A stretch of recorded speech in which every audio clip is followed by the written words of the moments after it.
afternoon, evening, wherever you are in the world, or morning, depending on your time zone. I hope you are all well.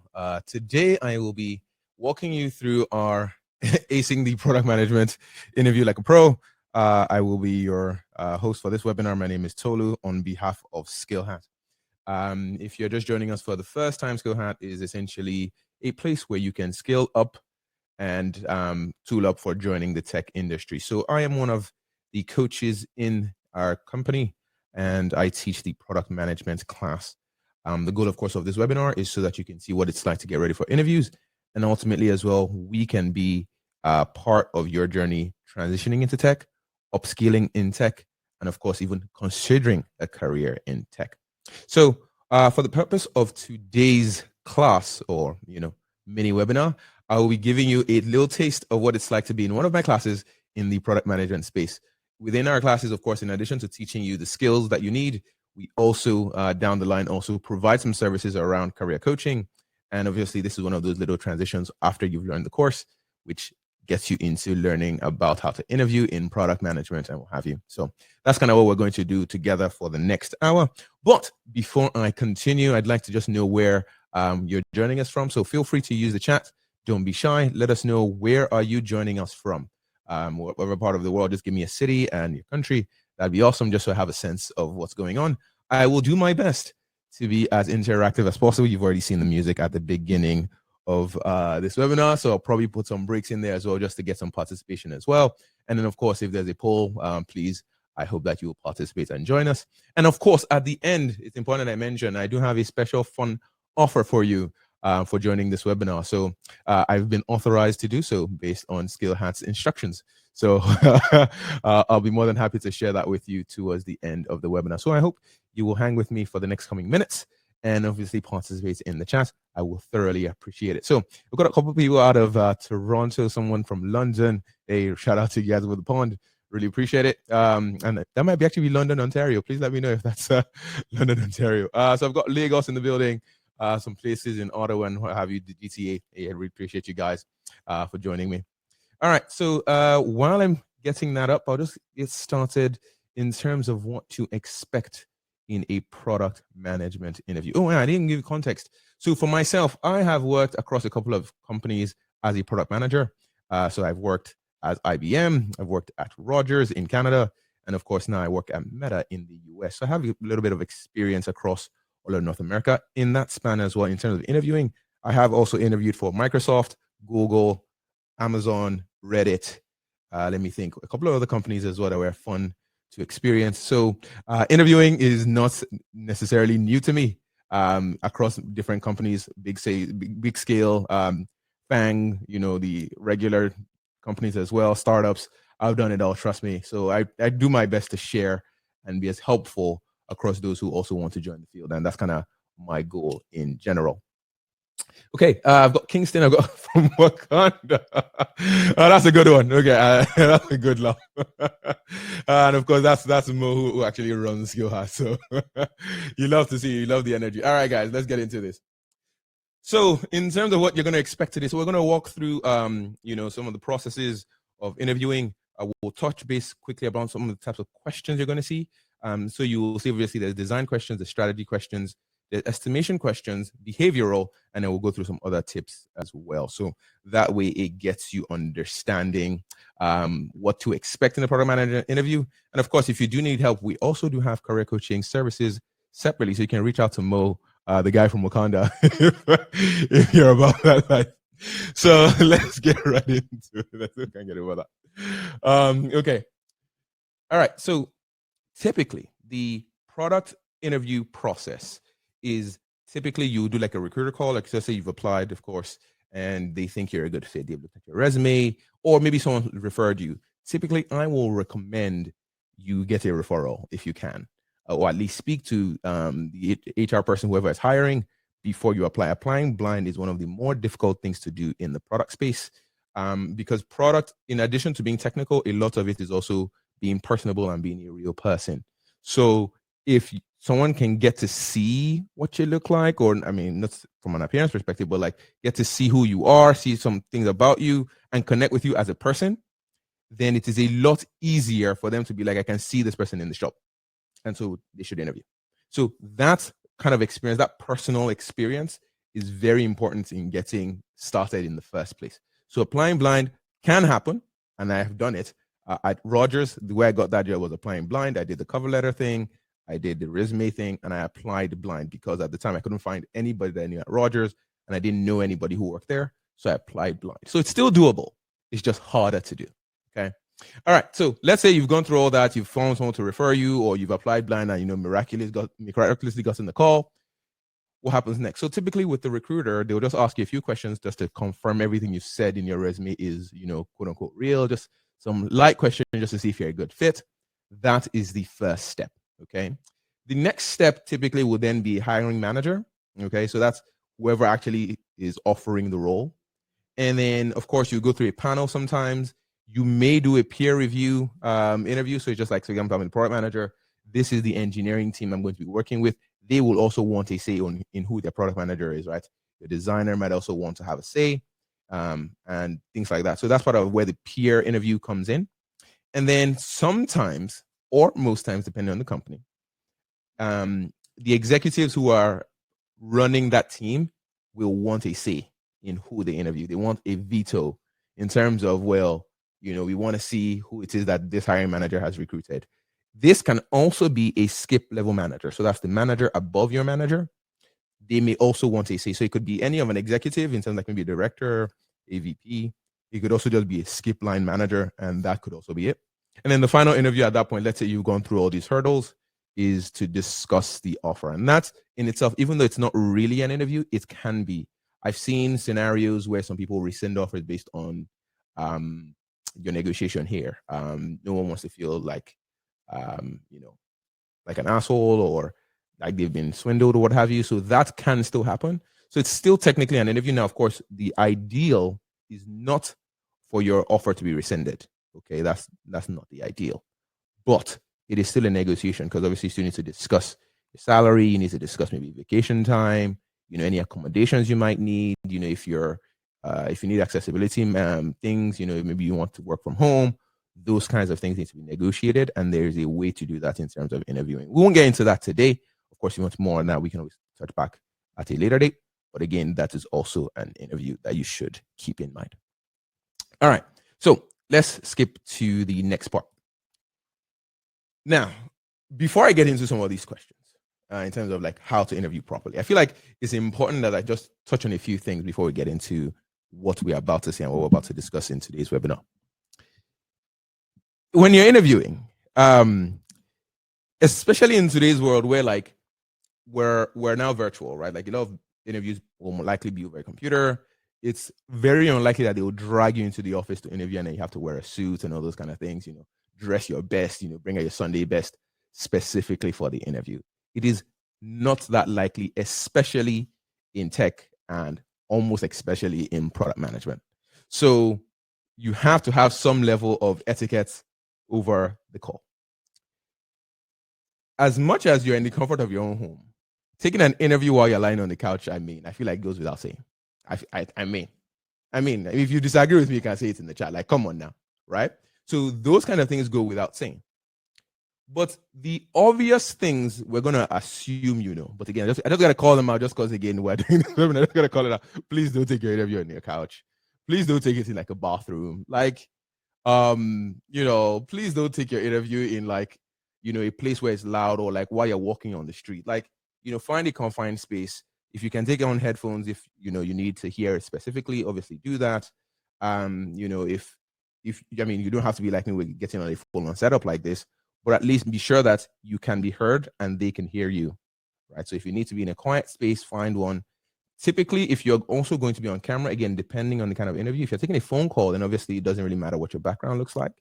But if you are going to do like a video interview at any part of this, then of course it does help to have a decent background. And if you can't have a decent background while you're taking your call, then also please use any of the features that exist on the chosen video platform that you're going to get. So if you're using Teams, you're using Zoom, Skype, even though people don't really use Skype that much, anything you're using, Google Meets, Google Hangouts, please be sure to test out a decent background you might like. There are all kinds that will work quite fine. please, I beg of you, use them. Like, you can blur it out. There's a blurred background if you want to try it out. You can use, the ones that have like an office background. There's all kinds of options for you not to test them out. In fact, I'll just show you a few that are on this platform right now. So you see this one that just blurs things out in the background. You can put one that just has like an office thing in the background. So little things like that do help. You don't want people distracted while they are hearing you. And of course, if you can avoid it with people walking in your background, then of course do so. I like my background as is. I get to show some of my own personality in that way. So I get to typically keep it all and just leave it with no effect. That's me personally. While you're doing yours, please pick one that works for you, something that you feel comfortable using. And then obviously that should be something to consider while you're interviewing. Of course, if you want to even practice beforehand in terms of seeing how the platform works, excuse me, then obviously go ahead and do so before the interview. You don't want to do that live during the interview. Okay. Then while you're interviewing, of course, your goal is to generate some rapport with your interviewer. The goal isn't to come off robotic and just like answer the question. Like, again, this is an interview. So as much as they are interviewing you for the job, you should also be interviewing them for the job. And while you're doing that, you want to start building up some kind of rapport where like everybody starts to over time feel comfortable. It may still be robotic, especially at the beginning. That is fine because everybody's still trying to tell me about yourself. If you think about it in like a dating context, like, oh, what's your favorite color? Like, obviously that's so robotic and weird, but still, when you're interviewing for a job, over time it should start to feel familiar, especially as you go through each stage. The recruiter may not necessarily be who you need to impress, quote unquote, but at least once you start talking to the hiring manager or even your peers, it should start to feel familiar and a place that you can potentially work for a while. So that's also important that we mention. In terms of communicating your ideas, you need to understand that these are people who are going to use maybe an hour, maybe 30 minutes, 45 minutes to decide if they want to continue working with you for a couple of months or years. So in that way, you're going to need to communicate some of your ideas. So be ready to explain stuff. People are going to want to know your context. They may not know your previous background. So any abbreviations, you've got to like let them go, right? You shouldn't just like drop abbreviations that nobody else knows. Now, if there's an abbreviation that is commonplace, by all means, knock yourself out. But if you're interviewing, I don't know what you've done. You don't know what I've done. So there is no way for you to assume that I know what your own use of LOL is. I mean, again, we're trying to be obvious here, but these are some of the things that people seem to forget when you're interviewing. You just think that other people know your own context and you just like skip to whatever you're trying to do. So if I ask you, tell me about a time where you were struggling 1, 2, 3, and you just skip to like the things you've done, and I don't know the context, I don't know the scenario, I don't know how many people are working with you, you may think, oh, I'm an amazing candidate because I worked at a company that handles maybe 10 million in transactions. Cool, you probably are qualified. But if the thing you're telling me about sounds like, again, based on my context, sounds like it's only going to impact 1,000 people, if I'm looking for someone that can do 10 million in transactions, I do not know that you can because you've not given me that information. You've not set the context. You've not set the background. So I have no clue of what you're saying or the environment in which what you're saying is. Then while you're interviewing, in terms about feedback, people will push back, especially your interviewer, your hiring manager, whoever is on the other side of the interview. In trying to understand what you're saying, they may push back. In trying to solve whatever problem they've put in front of you as well, they may want to nudge you in a different direction based on what you are solving. You should be willing to adapt to whatever it is that the feedback is. Sometimes you might actually have the right answer, but they just completely switch it around and say, okay, for example, while you're doing a product design interview, which we'll get into in a quick sec, what if they pivot you from, for example, solving for the elderly to solving for children? Your answer was right for adults, but now for children, what do you have to think about? So while you're going through the interview, you've got to be able to be coupled to an answer, but be ready to be loose in case you need to change it. So that when you're adapting to the question, in terms of how they phrased it or how they've changed it about, you can just like bounce along and just like move as the interviewer wants to see. The goal of the interview is to see how you think in general. So that's kind of how you want to go. And obviously, while you're doing it, you're going to stretch your thinking. And then finally, of course, while you're interviewing, a lot of confidence is necessary. I've been in interviews where you can tell that this person is like, you're never sure if they know what they're saying. It's like, I mean, I believe you, sure, you're not lying to me, but like the confidence isn't there, or like it just feels like what you're saying doesn't feel like you contributed to it. It's almost like you're narrating someone else's story. And a lot of that sometimes comes from even the smallest signals like, do you get what I mean? Do you get what I'm saying? Again, not to say you can't use that, but you have to be careful how much you use it. Or like, does this make sense? Those kinds of languages, as simple as they are, it doesn't instill confidence in me. Like, I mean, you tell me, do I understand? Like, you know what I mean? So it's those kinds of things that you want to be careful with while you do it. Again, I even still use them sometimes, but you have to be sparing about it. When you're using it to clarify, you can instead switch it to things like, okay, so I'm thinking along this direction. What do you think? Is it okay if we go 1, 2, 3 ways? You know, even while you're solving this stuff. So it's things like that you want to be careful of. You will catch yourself now that I've mentioned it, and if you think about it as you're interviewing, it will start to come along, and you will feel it. You will notice it. You just have to catch yourself over time as you go. And then, of course, stamina. You are likely interviewing multiple times. Especially if you're looking for a job full time, it is very, very likely that you will interview at multiple companies at the same time. You don't want your levels to drop in terms of how well you interview, how much energy you show for the job or the enthusiasm. Even if they've asked you, tell me about yourself 5 times, you want to be able to answer the same way as many times to as many interviewers, because a lot of them don't speak to each other. Okay, so your hiring manager will just tell whoever the next person is, okay, so we're interviewing this person, we're not going to say, okay, this is what their whole life and history is about. Again, keep in mind, your hiring manager too is probably interviewing 4 or 5 people. They don't have time to tell the next person, okay, so he said this, that, and the other. You know, they've all written their notes. They will compare after your interview is done, not while the interview is done. So each person needs their own flavor of you. And so if you come across to one person as a good candidate and to another person as a bored candidate, or like this person clearly is like not interested, it won't translate. So you've got to realize that that also happens. It's things like that that you also need to be aware of, especially while you're interviewing. You don't want to do things like, I've heard this question so many times, you accidentally roll your eyes. Don't do that. Don't do that. I've had someone do that specifically. I was like, okay, clearly this does a no. Hey, it's not personal. Like, you know, just tell me about yourself. And you just, I'm sorry, you did what?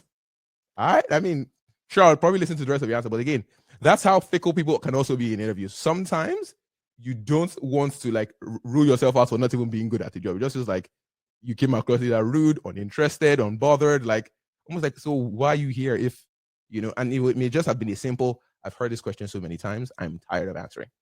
It is what it is. You just got to do what you need to do as you get through the interview. All right. So enough of this in terms of the guide. Let's get into it. So types of questions you might face. So design questions. So this is one flavor of question types that product managers have to answer. Okay. What is your favorite product?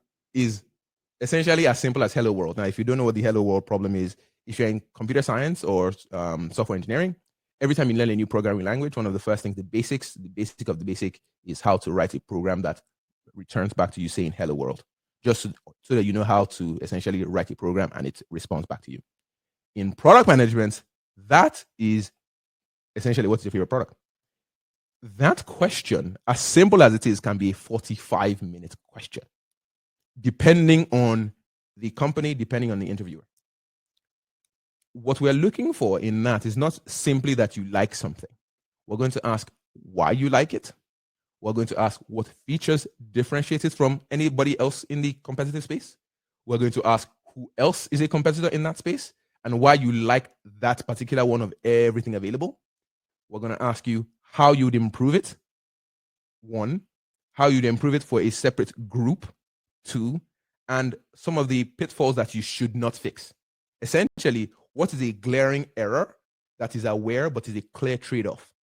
Essentially, think of it as just because it is wrong doesn't mean it needs to be fixed. So help us understand what you've identified as a trade-off and show to us that it is a good trade-off. So even something as simple as that question, in terms of you could just turn around and say, oh yeah, what's my favorite product? Like, in fact, let's actually do a quick demo just so you can see in the chat.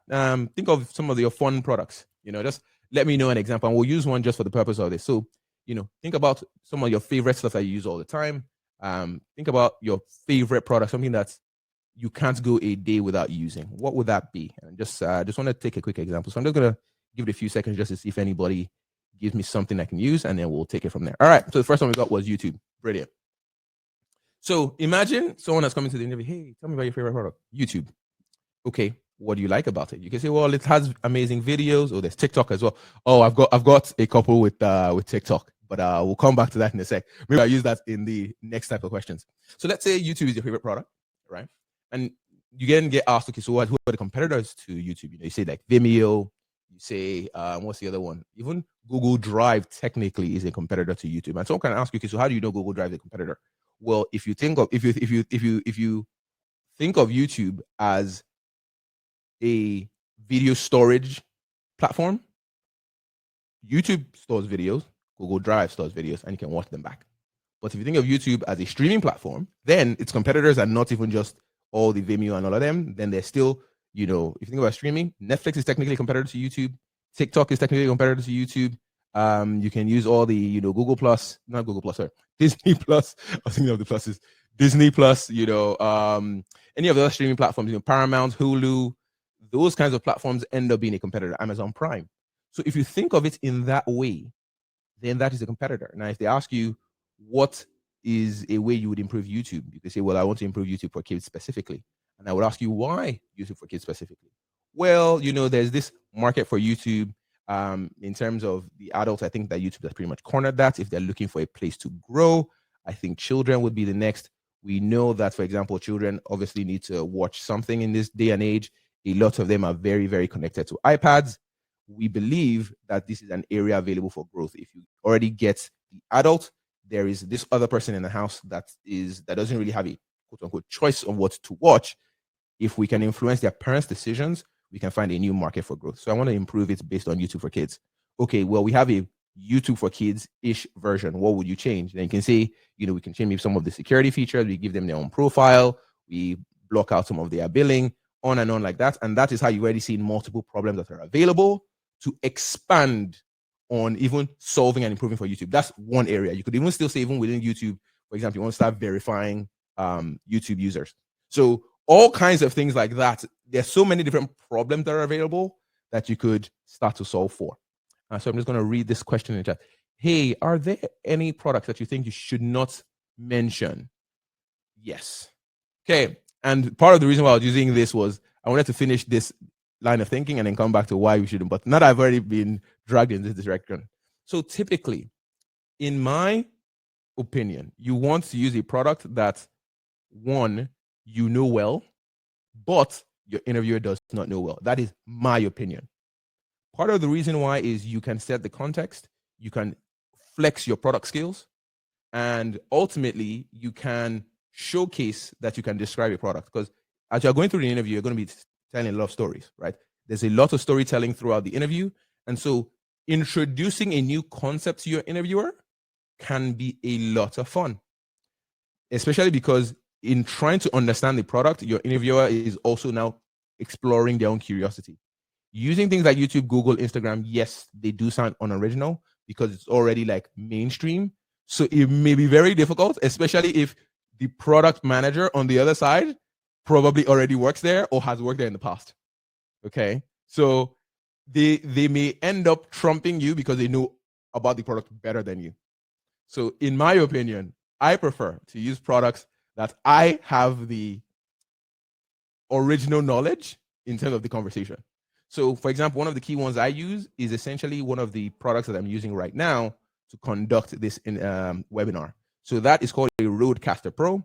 It connects analog to digital. So that's how I'm using a regular radio quality microphone to connect into a computer. I can also bring in a phone. I can bring in 3 other microphones, and I can actually bring in a phone call if I ever wanted to bring a guest. That in itself already gets people intrigued in my interview, because as a product person, you're like, help me understand that concept. How cheap is it? What's the price point? How difficult is it to make? If you had to change anything about it, what would you change? Can it use Bluetooth? So as a result, because I'm introducing a new concept, in that interview, it is a lot easier for me to flex my product skills. So in my opinion, I think you should use a product that you know well, better than most people, but you don't want it to be so far a concept that nobody else understands. Do not use things like B2B products where you are the only specific, industry expert. If you're like you're working in finance and you say, my favorite product in finance is like some weirdly, finance modeling thing. I mean, it's also not fun for the interviewer to like help you break down a finance problem. And by the way, why are you excited about finance? Like, again, unless the job is specific for finance, don't do that. So that's my advice on that. So yeah, great question. So and I just want to say, while we go through this webinar, feel free to ask any questions. I will keep my eye on the chat and then keep going from there. So in terms of the framework, remember to structure your answer. One of the things you need to do is clarify the question. So even while we are doing things like, how would you improve it? You can even ask in what direction, who's the customer base. Your goal typically is to clarify because you're going to be making an assumption if you've not clarified. If they've asked you to improve, for example, business goals, are you asking for revenue? Are you asking for more users? Are you asking for, more engagement? Even that as well within a design question is very important. It is okay to pause to think. Okay, very okay. You may want to confirm the direction in terms of the company's vision. Very, very important that you do that sometimes because as you're answering the design of this product, it may help guide where you want to go. So be sure that you want to understand the direction of what the goals are, aside from even just what you are fixing. So if the goal is that we want to make more money, why do we want to make more money? Because we want to, for example, invest in R&D. Okay, maybe whilst we're making this product, it even helps the R&D discussion down the line. So you want to ask stuff like that. We talked about, understanding the customer as well. Who are you building for? So if you remember in the previous example I was giving about YouTube, I talked about kids being an option. Why did I bring up kids? Because I feel like we've already maxed out the amount of users we're going to get as adults. I think there's this new market. So you have to now explain that concept as you go along and why you're choosing to prioritize them as you even answer the question. I told you already, this can literally be a 45-minute question by itself. Okay. And it can be asked in multiple different ways. You want to list the top pain points, which again I talked about while I was even going through my YouTube example where for kids, they don't get to pick whatever they want. The adult has to supervise and approve. Obviously, you want something that your child can do while you're either working or maybe even cooking or doing some other activity, and you just use that to distract. So those kind of pain points you want to do and mention as you go through the interview. Of course, you can, I did different solutions. There's so many different solutions to any singular problem. It doesn't have to be just the one. Okay. And this is part of where they might nudge you in a different direction. So let's say, again, using the YouTube example, what if they nudge you away from children? What if they say, okay, let's do it. If you want to do children, sure. Children in the home versus children at school. Which should it be? Okay, let's do children at school. And like, okay, maybe we can't really take on that market right now. Let's do children at home. So things like that, you have to be ready to switch your solution and just share the different ways you can actually attack that problem. Then, of course, as you go through all this, you prioritize depending on what is most feasible, what's most valuable, what will make the most money. You can obviously use your emotional attachment. So let's say you're a new parent, you can talk about how like you're passionate about this, the kids segment because, as a new parent, you're discovering all these new pain points. You can do that. And that's a way to prioritize. You can also talk about like, the desirability of it. You can talk about like how much money there is to be made in that space.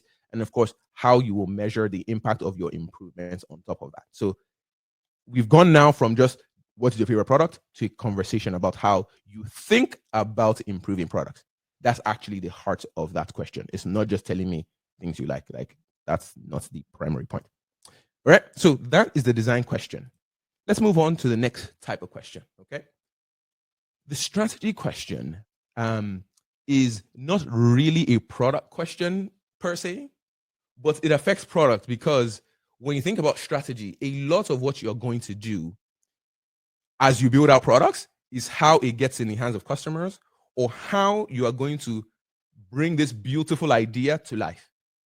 It is your theory about what will work in the marketplace, but there's also the piece of it that also obviously thinks about like implementation. At big companies, they expect that whatever you're going to solve can solve things at scale. Okay, you don't just think of how it will solve for one-on-one uses. A lot of times when you're a product manager brand new, you're typically thinking at a one-to-one level. So for example, You're thinking about, let's say you're coming up with a mortgage solution problem. You're thinking about how I should use or buy a mortgage. Let's make it easy. You can quickly sign up and then, log in, put in your email and password. And then, you can put your paycheck, which is great for one person. How does that solution work at scale where it's like 1,000 people signing up at the same time? How does it work where it's like 15,000 people at the same time? How does the solution work when it's 100,000, 1,000,000, on and on like that? That is where we're now going to try to stretch some of your thinking as well. So aside from even the design of it, what is your strategy for acquiring all these kind of people? So in the strategy question, a lot of what they're asking is, we want to see how you would flex your muscle in terms of your thinking in different scenarios. So I put up a few examples here, right? How you would solve, for example, homelessness in your town. So in one of our classes, we did this, and one of our students did how she would solve for homelessness in the city of Toronto. Okay. There's so many different ways. If you think about the way the problem exists, you could say, for example, the problem exists because some people do drugs. You can say you can do it because maybe housing is unaffordable.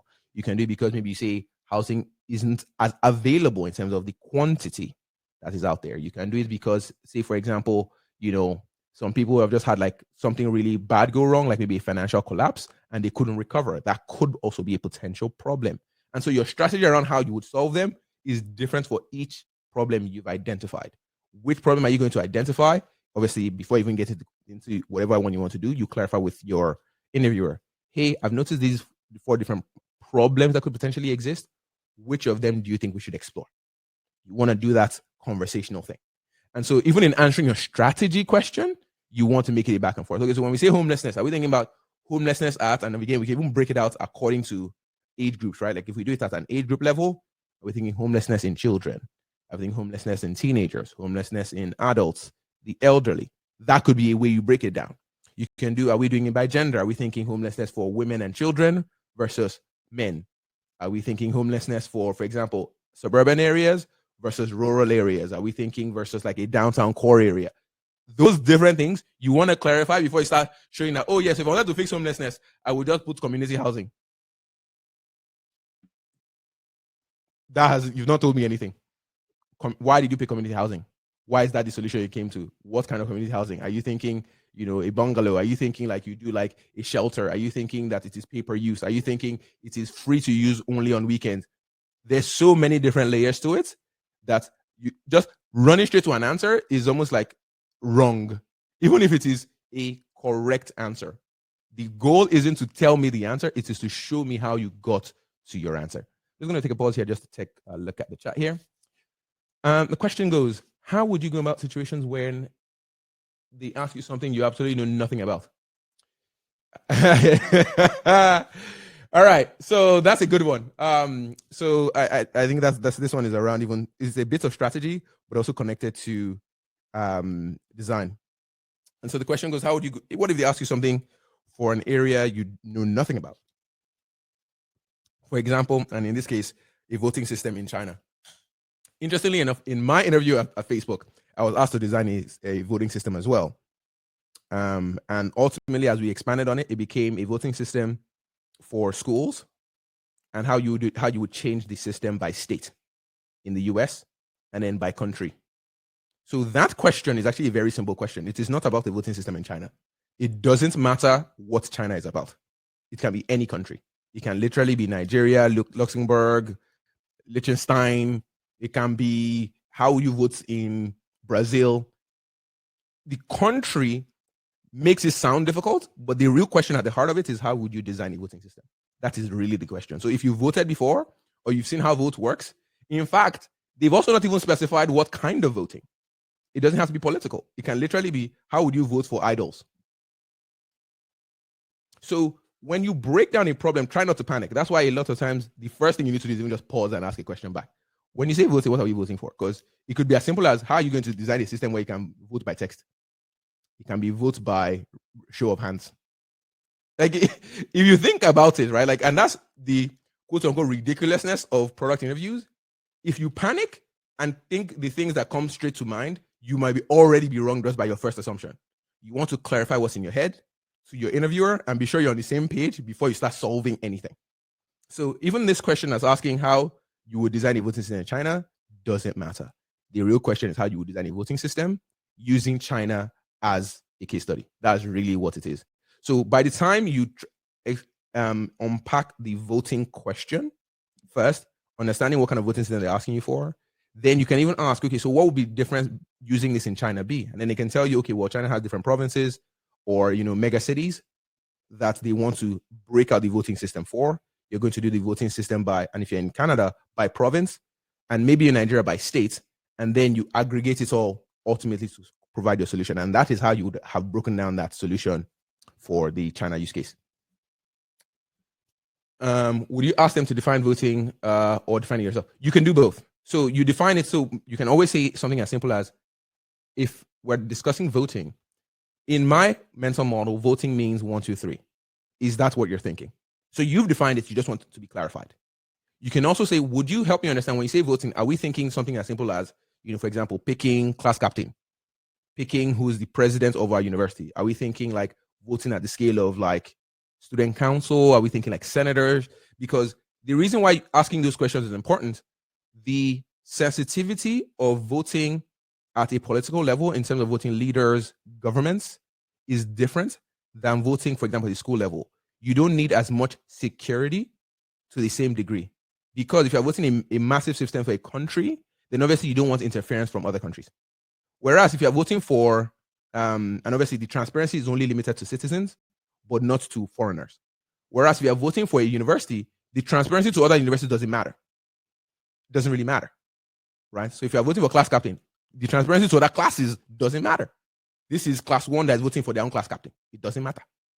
So things like that you want to clarify and define even as you go through the interview. Because again, if you are going to interview in 1 hour, the goal is not to be exhaustive. It is just to demonstrate your line of thinking and what you would clarify in any scenario. And if I toss you in an ambiguous situation, you would essentially come out on top. So that's kind of the idea with that. Just going to check for time here. All right. So that's kind of the strategy question as well, understanding the context of where they're coming from and how you would design your solution. So again, clarify stuff. Okay. Clarify. I hope if you walk away from this webinar with anything, clarify. Before you start answering the question, just help me understand, what exactly are you asking? What kind of voting are we looking for, as we talked about in the last example? When you do that, it will probably simplify what you're going to solve because you've just paused to clarify. Then take your time to think, okay? You can, even while you're thinking, notes, like, okay, just give me a second just to jot down my thoughts, okay? And that is perfectly fine to do. If they ask you, whatever it is, if you just give me a second, I just want to write some thoughts down, like, something that coming to mind and I don't want to forget it, whatever it is. Another simple trick to take time to think is bring water along.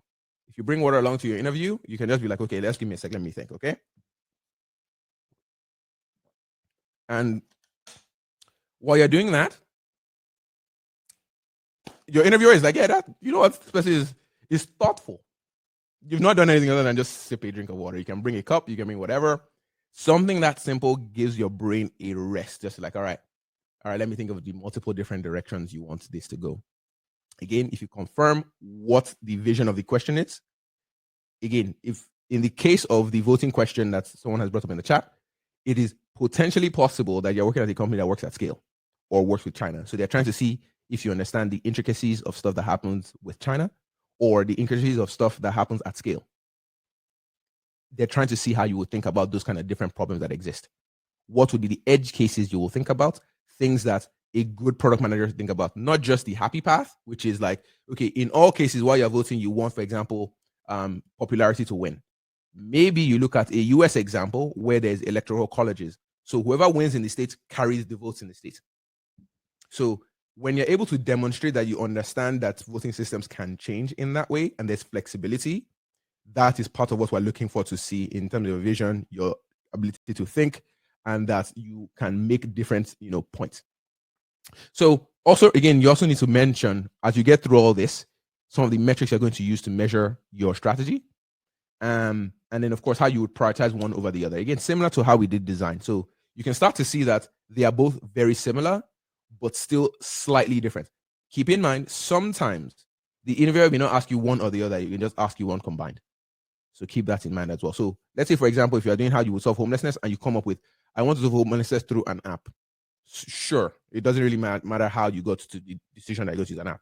You are designing a product that's going to solve it, but it's also strategy, because like, how are you going to get an app in the hands of people that are homeless? Is that really the biggest problem and the biggest priority? You can find a way. You can say the app you're using, you're going to have city officials use the app to recognize the people who are homeless. You can get to that kind of solution. Again, it just depends on how you break down the problem and explain that the problem can be solved using some kind of technology. You can actually get there.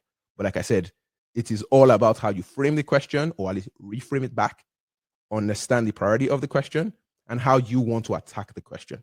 It is always open-ended in product management. So have some fun and take it in whatever direction you want to go. There is no defined answer. Nobody's expecting that you have said 1, 2, 3, therefore you pass. That is not going to happen in product management. Okay, moving on. Estimation. This is a fun type of question. So at the outset, it looks like a math question, but really it is a jigsaw puzzle question. If you get this question and you sprint to the answer in terms of like throwing a wild guess, again, you have failed. You have completely missed the point of the question. In terms of how to solve an estimation question, again, the first thing you want to do is pause to think, clarify, understand what is being asked of you. This can similarly be a 30 to 40-minute question. It is not about the actual answer. It's about the assumptions you're going to make in order to get to this conclusion, the way you're going to break down this problem to get to this conclusion, the way you're going to put it all back together to solve this question, and then ultimately giving me an answer. While you are doing this, you also have to be checking that you have not made a vital or a crucial error. As you are going through this and you've broken it down, you may discover you're going off to the wrong side. You might discover that. That's okay. Again, it's not about being right. That's the cool thing about it. You can be wrong, but if your assumptions and your framework is correct, still fine. Because the interviewer is also going to go down the rabbit hole with you. Now, in this one is a little trickier than product design and strategy, where you can explain your way around stuff. Here, there is a subjective answer, of course, but there's also a kind of objective place to be in answering the question. So let's look at one example, right? So how much money on gas in the US every year? So again, knowing what we know, we want to clarify. When we say on gas, are we talking about gas for cooking, for heat? Are we talking about gas like petrol? That's the first one. Because again, open-ended. What kind of gas are we talking about? You want to check? Okay. Are we talking about like gas in like residential homes? Are we talking about like in cars? Those kinds of things you want to use. Okay. Then when you say, are we talking about, when we say like how much money, is it like revenue to get it? Are we talking about like how much money is spent in terms of like usage? So if you think about like how much it costs for the US to produce gas versus how much it costs for the US to use gas, it is not clearly mentioned in that question. So you want to ask, again, just to clarify, hey, just help me understand, just to be sure. Are we talking about like, for example, family use at home versus what it costs the US to bring gas to the home? Let's say now they simplify that. Okay, let's just say how much money is spent on petrol gas by people who are residential in the US. That is the question. Okay, and so now we've simplified it significantly from, at least clarified it significantly from gas in the US every year to just like residential and actual petrol that people use and drive every year. Now, there's a bunch of ways to do this. You can say, well, I will use and obviously in explaining your framework to the interviewer, the way I'm thinking about it is, how about we assume that within all of the US, we assume that maybe about half of the people have a car. This is obviously not accounting for double households that have like multiple cars, triple cars, single cars. Let's just say on average, okay, for every 2 adults, there's a car. Okay, let's just assume that. You see, assuming that, it's a 2-person household, what have you. We're also going to account for children in that half, because obviously children can't have cars. You have to be above 16. And if we assume again that people below 80 are the ones who drive, everybody after 80 doesn't drive, let's just assume on average 1 in 2 Americans has a car. Make sense? So we're going to use the population of the US. We're going to half that to assume our total population of people that have cars. Again, probably very high, but still just so we can start to see some basic numbers. If we assume on average every month that each person, and this is simplifying for the purpose of this webinar, not to run out of time. If we assume that each person spends $100 every month who has a car, that is how much it is. Again, assuming for in one area in California, gas being more expensive, in New York being more expensive than in Texas. Again, on average, we assume $100 is across the country. You can use that as your way to get to your number. And then you would say, well, multiply that by 12 because that's monthly. So it's half the population of the US times the $100 every month times 12 months. That's how you will get to that answer. Of course, it's probably a little more delicate nuances than that. But that is how you want to think about that problem in terms of solving it. And of course, then you do the math and say if you have a calculator on hand, and that's how you would get this answer. And then say that is the amount in dollars. You then check, okay, does this number seem ridiculously high? Again, remember, you can't Google the answer on the spot. You can't do anything on the spot. Understandably, you're doing it virtually, but you don't want to Google it. Like, the goal of this is not to have the answer, it is how you got to the answer. So that's how you would break down this problem essentially for the interviewer. And again, your goal here is you want to have your numbers ready. So if you know the population number of, like, for the US, it's actually around 330 million, somewhere thereabout. But to make your math simpler, you can just say it's about 300 million. Your interviewer again is going to be like, yeah, makes sense. The population in Canada is also 38 point something million. To make your life easy, you can say 30 million. You can say 40 million. The approximation does not matter. The goal is that we understand how you broke down that problem. How did you make averages? How did you assume stuff? That is the whole point of the estimation question. Nobody's asking you to actually tell us the actual number. It doesn't matter. We're just trying to see how you would think about it. And then, of course, this is the simpler one because you do this at every other interview. So it's just worth talking about because, in product management as well as with any other space, they will ask you questions like this. So why this company? Why do you care about product management? Also, why this particular product management position? Keep in mind some of the stuff we'll discuss in our class if you're able to join us. There are multiple types of product managers. You can be a B2B product manager, B2C, B2B2C. There's all those kinds of things. Understanding the space this product management role exists is important to also discuss. And so sometimes the interviewer may ask you why this role, why this company, why, for example, at this time that you want to join this company as well. Then there's sometimes some philosophical questions that come in. So as you see, number 4, what's a good PM versus a bad PM? It is behavioral because they're looking for some of the characteristics around it. But even aside from that, they may ask you things like, for example, how do you think design and product management should work together? What is an ideal working relationship? They can ask you stuff like that. They can ask you, okay, talk about a company where your skills came to the fore and you felt your best self was at work. What was that company like? Because they want to see, in terms of what you think a good product manager needs to shine, what you need to shine as well. And so those kinds of things you also want to talk about. And even while they ask you those questions, there is a technique. Typically, it's called the STAR technique. So your story is, in STAR, is set up the scenario, that's the S. T is the task, the action you took, and your results.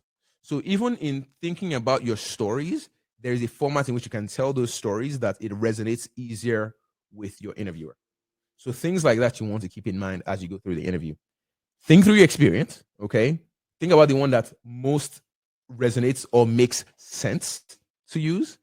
Have your stories ready. In many places, you may need to think about it on the fly, especially if it's a question you've not heard before. But it is possible to actually write down some of the highlights from your own career, have them on like an index card. And if you're doing, for example, an interview online like this kind of format, you can actually just have your questions on the screen because they can't see what you're looking at unless you have glasses. Oh, by the way, that's the other thing. If you have glasses and you're reading off and you're taking a look at stuff on the screen, you want to be careful of that because it's going to reflect what you're looking at. The reason why I say you may want to have your stories ready in terms of the highlights, you can use an index card. If you have like a Mac, for example, there's notes that you can put. So you can just quickly remember like a highlight. So even the standard questions they ask you, like how you manage a difficult stakeholder, how you manage a difficult coworker, how you manage a difficult manager, how you mentored people, you can already have the topic sentence of the story that will rejig your mind. So if they ask you about a difficult coworker and you remember one from when you were struggling in 2010, 2018, 2020, if you already know that story, you can already like make little notes that you're going to use on your computer and use them so that it reminds you of what to use. Again, remember we talked about your interview stamina and your confidence. If you've already been interviewing like all day, especially if they've layered them on top of each other, sometimes it might take a while for your brain to load. So if you can help yourself, certainly do so. Okay. And obviously, you don't want to read off your screen. The goal is not to go there and use a teleprompter. That is not the point. You don't want to sound like a newscaster. That is not the goal. You want you want to have as much conversational conversations as possible. Conversational feedback is nice. You want to make it feel real, right? Like I'm telling you, let me tell you this story, okay? As opposed to I remember a time, even things that sound conversational just make it so much easier. It feels more personable. Like, okay, I've got a good one for you. Little words like that make you feel like, okay, this person's going to tell me a story, right? And keep in mind, if you are the interviewer and you've gone through 5 interviews and 5 interviewees in one day, or 6 or 7, whatever the number, and this person comes and tells and sounds like a robot, then there's nothing to remember about you. So you also want to feel real, you want to feel honest, you want to come across as personable as you go along. So some final tips before I start bringing this webinar to a close. So it depends on your model. You know, anything you want to clarify. Okay, clarify. You can make assumptions, that's fine. But if you have not told me what your assumption is and you're going off the deep end, I can't, as an interviewer, even help you, because I'm like, hold on, how did you, with what? Especially when I talk about, for example, the homelessness question, you're like, oh, sure, I can solve it through an app. Like, wait, I'm sorry, how did we get to an app? You have to clarify stuff before you start throwing answers at me or like explaining stuff. You can take notes. They are taking notes. A lot of times while you're interviewing, they probably look like this. And they also tell you in an interview like, oh, by the way, if it looks like I'm off to the side, I'm taking notes. That can happen, especially if they're using second screen. So you as well can take notes. There's nothing wrong with that. You can take notes. Pause when necessary. You don't have to rush through it. Okay? You do not have to blitz through it at all. Take your time. If you need to pause, certainly pause. If you're like, okay, I'm thinking about something. The awkwardness people feel when things are quiet, resist the urge to assume is because things are going wrong. You are thinking. Thinking takes time. That's okay now. If it starts going beyond 10 minutes, 20 minutes, now obviously something is wrong, right? But even if you're drawing a blank, sometimes because you've taken notes and you've paused to clarify something, it could help. So that's another trick that gets your mind rolling as well. Remember, the process is more important than your solution. You might end up having a wrong answer, especially the estimation question. You might likely be wrong. In fact, if you are correct, personally, as your interviewer, something fishy is happening here. Like, if your answer is like, if I Google it and it's like the specific answer, I know you've done something. I know you didn't think about it. You probably just like, and obviously my Nigerians know this word. If you wuru to the answer, which is like you just like went like in a fugazi way and like you told me the answer. I'm like, I don't know. I don't think you thought about it. I think you just like you knew what the answer was and you just came up with stuff to solve it to get there. Don't do that. It is okay to be wrong. The goal is to show me your process more than the correct answer. The other thing too is a lot of times while you're interviewing, your company that is interviewing you might use stuff that they've recently released to the public to interview. So a classic one, while I was interviewing at Google, they had just announced a work from home policy being rescinded. So they're just rescinding it back. And so they were curious to what people thought. And so they were using interviews to essentially gauge people's interest. And so one of my strategy questions was, if you were the CEO for Google, would you maintain work from home? Would you cancel it? And which ways would you implement whichever one you choose to do? And so that as a question, if you don't know how Google works, you don't know how like campuses at Google are, then it may make your answer as flimsy as possible. Keep in mind, Google has already implemented a lot of work around their campuses. There's food on campus. There's all kinds of things on campus. There's buses. So by choosing to stay at home, you're essentially saying that you also have a strategy for how you're going to cancel all those things. If you say come back to work, you created a lot of accessibility and accommodation for people who have like accessibility issues, disability. How are you going to accommodate them? So even within your strategy question or your strategy answer, you have to talk about how you're going to handle that in your strategy answer. So being aware of stuff also helps your ability to answer the question. And then finally, of course, have fun while you're doing this thing. Interview to your strengths, enjoy the challenge. That's all it is. It's mental sparring. You don't have to feel like your way is the right way or there's a wrong way or there's a correct answer. There hardly ever is. So, if your interviewer pushes back on something, hey, it's not personal. All right, cool. If that's the direction you want to take it, cool. Let's go in that direction. Enjoy it. You're getting to meet someone for the first time as well. And so don't be so stuck in your answer that you will do no other way of solving it. So with that, of course, I would love to spend more time with you and have you join us in our product management class. You can just join. You can join us skillhat.ca. Look for the product management course. It is there and available. You can register today and join me where I will be teaching the course. And then this is the offer. So I've been told by the SkillHat team that essentially, if you commit $200 today, you will get 1,000 off the program. And so that essentially is the offer. That's interesting.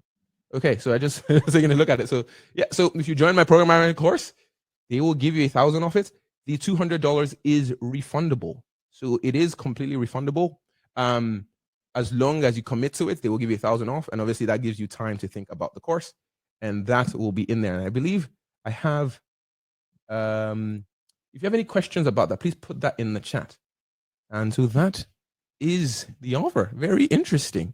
So you have nothing to lose. You have nothing. You have a lot to gain. So it's 100% refundable. That is impressive. So I was told that there was an offer, and I have read out the offer. So certainly take a look at it. I will be teaching the course throughout.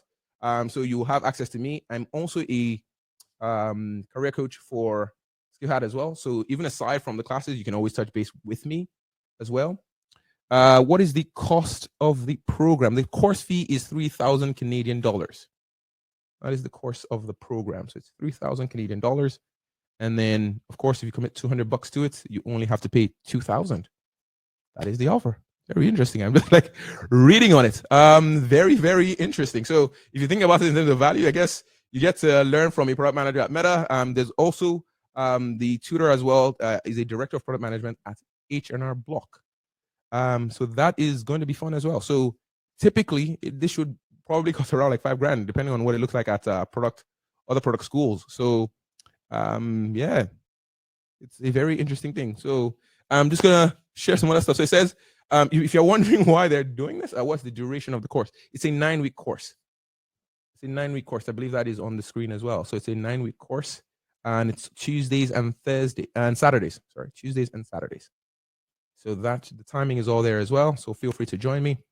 Just gonna take a quick pulse. Any other questions? I'm looking at questions in the chat. So how much is it? I believe I put the cost there, duration, 9 weeks. Any other questions before I start to round up this webinar? All right. Looks like no other questions. Okay.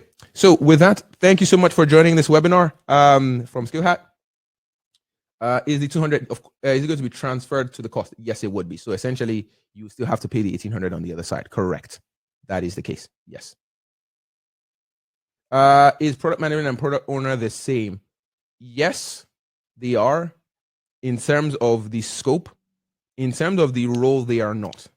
So typically, product management is the goal of it is to get you to success. Product owners also do the same.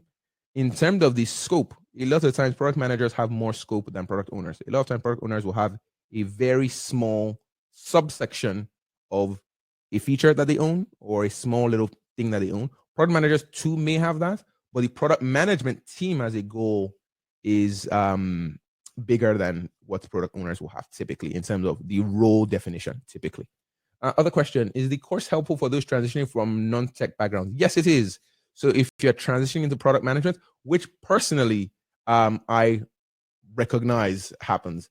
You can come in from music, you can come in from science, you can come in from math, all kinds of different areas. You've never done tech before, you are welcome in product management. It will help you. And part of my goal with Skill Hat is to get as many of you into product management as I can. I'm going to take one more question and then I've got to go. Actually, so it's a comment. So product managers exist mainly in the agile environment. Yes, that is typically where they exist. Just thanks for that assistance there. And can you help with resume review as well as part of the career coaching? Yes, that exists. Correct. All right, guys. Thank you so much for joining me. I know we are right over time, so I do have to bring this webinar to a close. If you have any more questions, please feel free to reach out, connect with us, skillhat.ca, wherever you may find us. We're also on Instagram as well. If that is something that floats your boat, we're on LinkedIn. You can connect with the director of the program, Mo. He is very responsive. Even with when you get to skillhat.ca, you will also see like a bot there with Debbie. Feel free, you can just send a message over there, and our support team will be there to connect with you and answer any questions you may have. Thank you so much for joining us on this webinar. We'll catch you next time. Bye-bye.